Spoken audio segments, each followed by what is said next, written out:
flight complete. Pins, I put them away. You've seen that. We're going to pick it up now. We've already done all checklists. We're now to the starting engines checklist. I've already put up the engine start page. Brakes are set. Pressure is checked. Gust lock is off. And I see the clocks are zeroed and the fuel is now balanced. So I will do my flows for engine start.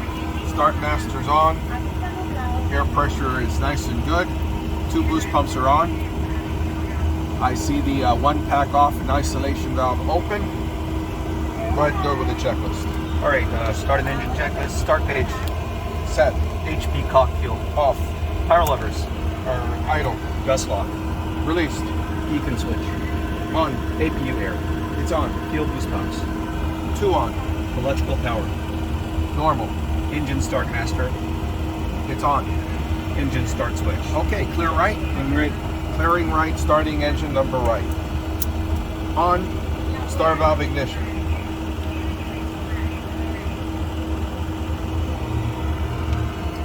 Utilities on. 15%. Oil pressure going up. LP is going the right way. Fuel. Light off. We are now going to do this check on 3, 2, 1.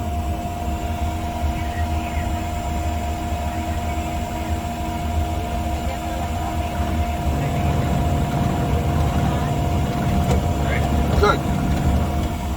And then do the Alt 3, 2, 1.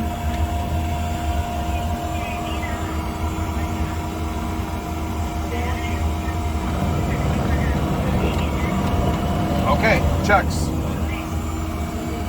Left, higher up, right, lower, and bungee. Full right deflection, limit, full left,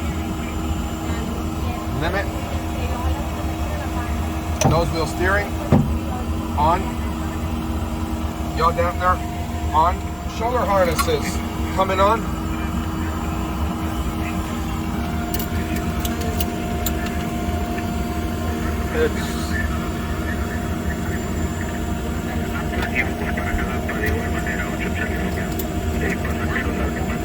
All right, so the checklist.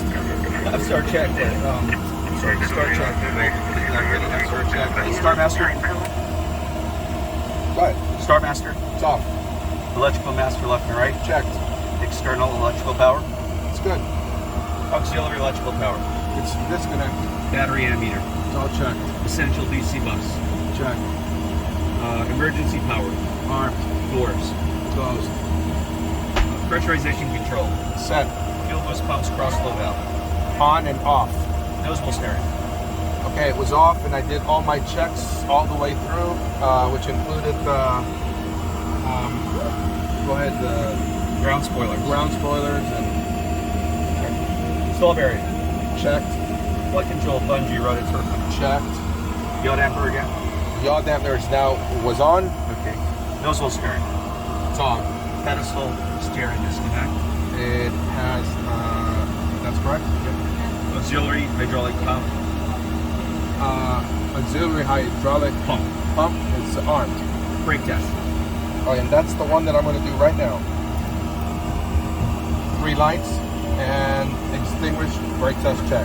And the start checklist is complete. All right, Ready let's for get to taxi. the taxi. Talk to them on this radio. Okay, on the taxi. Brakes checked. Nose wheel steering checks. Transponder is on and transponding exterior lights. And while we're there, we're confirming that it's transponding with the flight ID 154. Correct. 154. Continue. Goods clock 6151. All right. Exterior lights. Exterior lights are taxi only. Brakes. And nav lights. Brakes were checked. Thrust reverser. Checked. Actually, it wasn't checked, but I'll check it right now. So, we're going to follow the yellow brick road coming off. If you can, open the departure sit. And we know we have a 4,000 climb altitude. have any issues, we'll come back and visit to this airport. You have any questions?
Danny. I happen to be the captain of this flight right now. We are on a G4 and we're headed to Fort Lauderdale. We just departed Cancun and we're currently talking to Merida Control Center. We're climbing through about 20,000 feet right now, and we have about another hour and a half, an hour and 10 minutes to go before reaching our next destination.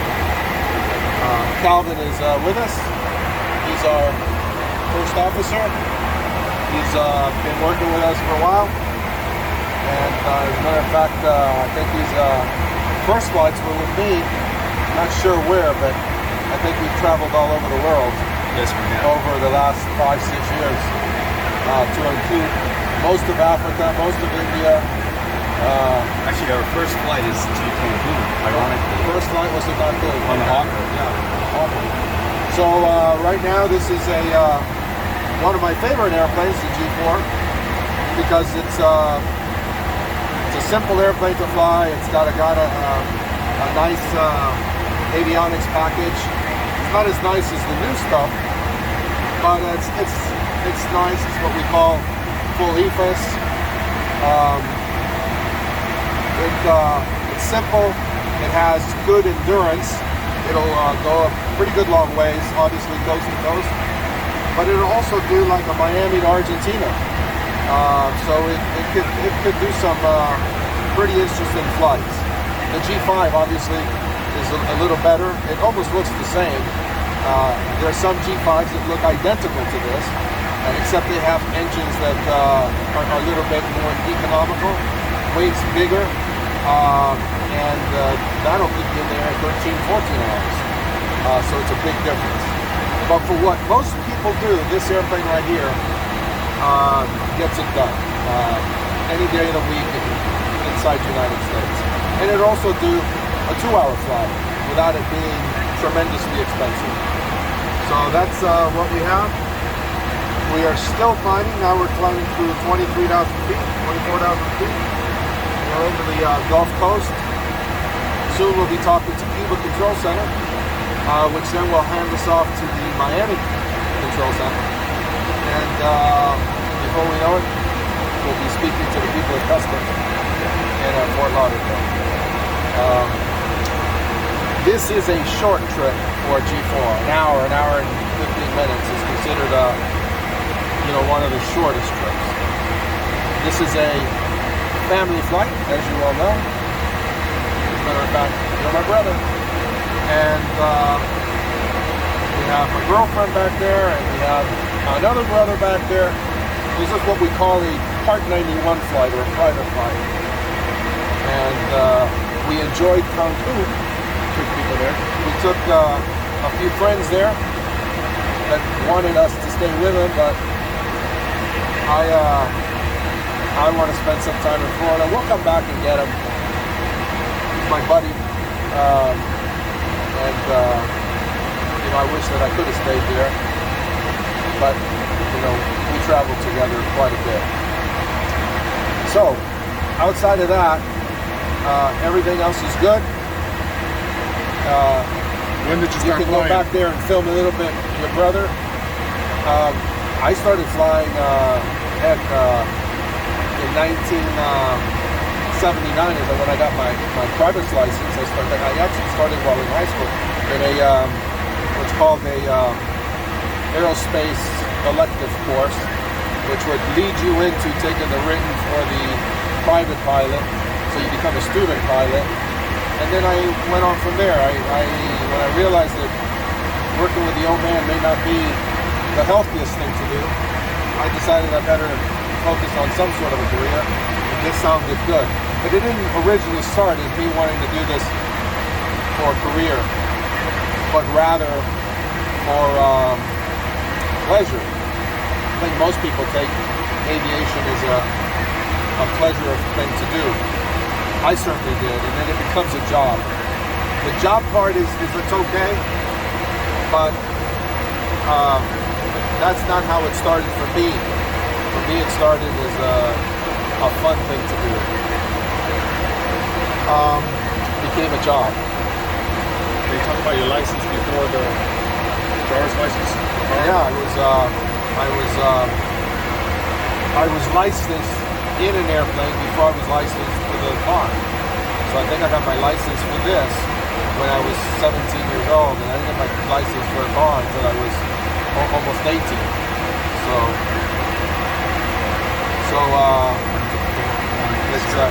We have many licenses thereafter. We just now got cleared to continue our climb from 27,000 to 41,000. So we just push this button here, and the airplane will automatically, at this speed, continue climbing to this altitude. So as we go higher, crossing certain altitudes, there's some restrictions that will have to come into place, and that would be the gone on oxygen, one of us at least. Depends on what altitude we are. Right now I don't have to do anything, but later on I may have to get this puppy on, or he may have to get this puppy on, and just kind of, especially if one of us stands up and goes out. So, but right now we're good. Right now I can continue talking to you without having to wear anything. Can you talk to us about when you walked around the plane and the checklist inside the plane? What did that? Well, we always do a walk around. We do a walk around. I don't know. Maybe you filmed it. We're checking for everything. Maintenance usually does that for us, and then we double check it individually. We both will check it. Whoever gets the airplane first. There's different procedures. And then we come in and check also inside the airplane for things to be where they're supposed to be, the fire bottles to be the way they are, and some emergency equipment. We look at all that. And then we also do some checklists to make sure that everything is good. Everything is based on checklists, even though many of them you have them in memory, you still do them. Just got reassigned to 31,000 because of traffic, more than likely. Quite frankly, I don't care if we stay here all the way, but we would get better fuel consumption if we go higher. But right now it's nice and smooth here, so if they told us we'd have to stay here, I would not cry too much. How's the weather conditions? I'm sorry? The weather conditions. Weather conditions are, as you see it, very nice. Nothing exciting, nothing to be concerned about. So we have no issues. Now we're being transferred to the Savannah Control Center, and our faithful Calvin is going to now try to speak in Cuban to our Cuban friends.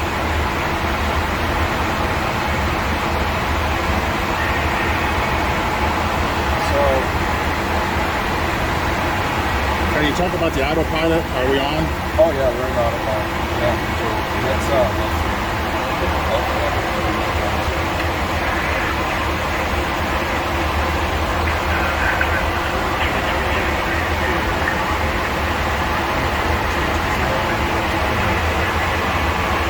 Okay, they gave us direct canoa, so I just put direct canoa, and they told us to climb to 330, so I'm going to commence the climb. I don't know, they may keep us at this altitude, who knows. Yeah, everything is good. Nothing interesting. Yes, the autopilot has the airplane like 90% of the time, 95% of the time. It just flies a lot better with autopilot. It's a beautiful thing. Without an autopilot, this be an entirely different airplane. I mean, that's a game changer. It's like if you didn't have air conditioning in your house versus having air conditioning in your house, big game changer. Can you imagine Lindbergh flew all the way to France with a little airplane, no autopilot, and it took him quite a few hours. We don't do that anymore. Unless you're learning to fly, the little airplanes don't have autopilots because they're not supposed to really, they're not going to learn to fly if they're autopilot only.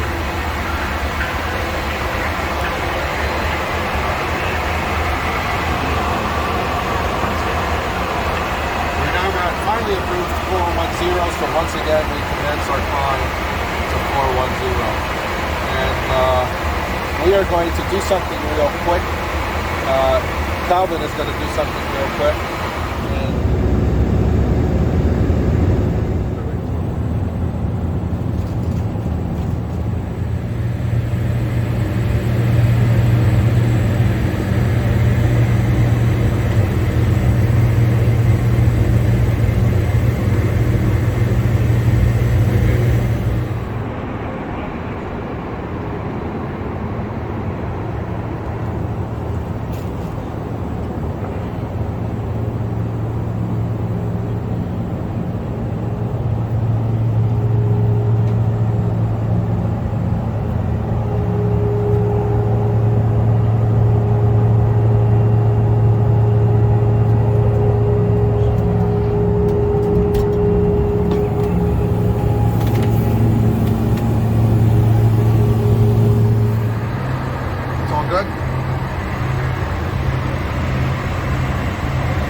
Miami, I think tonight we should go to South Beach because I think you'll like it. It's kind of like Santa Monica.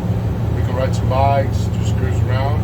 What do you think of that? Yeah, maybe we'll rent some electric bikes. Yeah. Maybe get a little appetizer. Yeah, that sounds good. I think that'll be a great evening. Maybe Danny will come with us. Maybe he will. And, I think he's got some, Okay. Tomorrow we'll fly out to Santa Monica. Christian called me, a real busy night at the restaurant. We got a whole new menu. I'm a little bit worried about that. I did see some pictures yesterday. But everything's good, yeah. Do you still get the fish from Santa Monica Seafood? Yeah, comes in every day fresh. Really? Yeah. It's all good? Okay, we're finally now descending. We're talking to Miami. We're crossing 31,000 feet, headed to ultimately 6,000 feet, which is the bottom of the descent on the arrival that we have been given. Things, as you can see, are still looking exactly the same as they were earlier. You see no severe weather of any sort. And he's picking up betas right now, making sure everything is good in the field, getting the winds, the temperature, what runway they're using, any restrictions. He'll tell me and he'll prepare the box for the landing. Pretty sure they're using runway 9. That is it. And he's going to put runway 9, ILS, runway 9, and he's going to activate that. doing a landing in it right after that, putting the things that will populate here in a minute.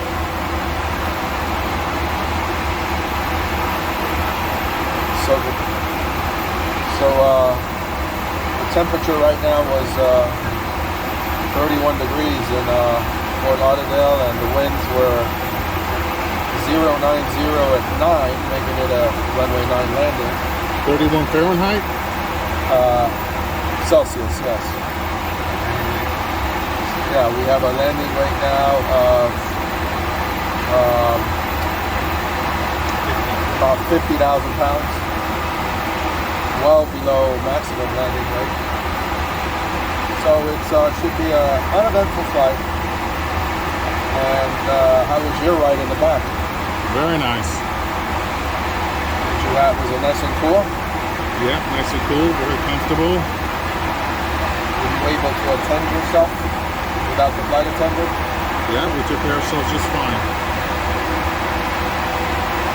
Well, as you can see, flying is really not that difficult. Relatively safe. Even though it gets a lot of publicity every time anything happens. How many hours have you been flying for? How many hours what? Do you have logged? Over 23,000 hours. Lately I've been doing quite a few hours on a yearly basis. My record was in the airlines, just over 1,000 hours in 1 year.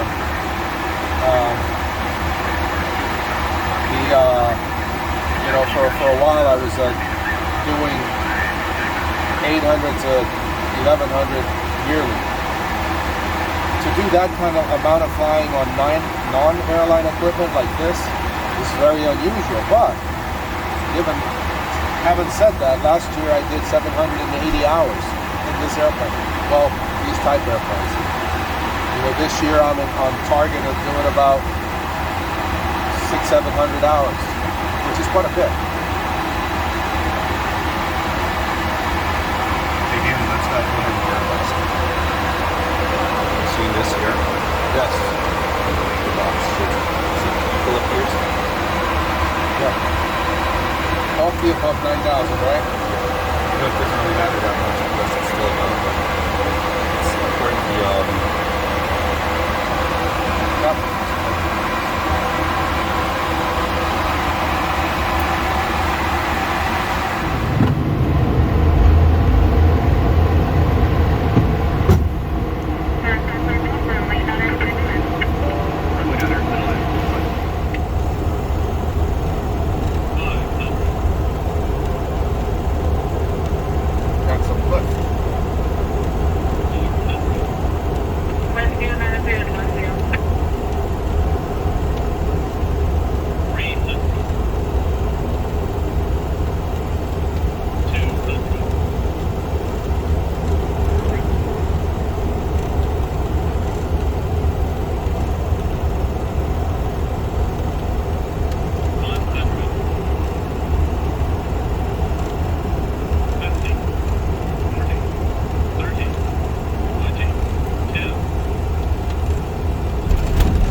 Delta Charlie Golf.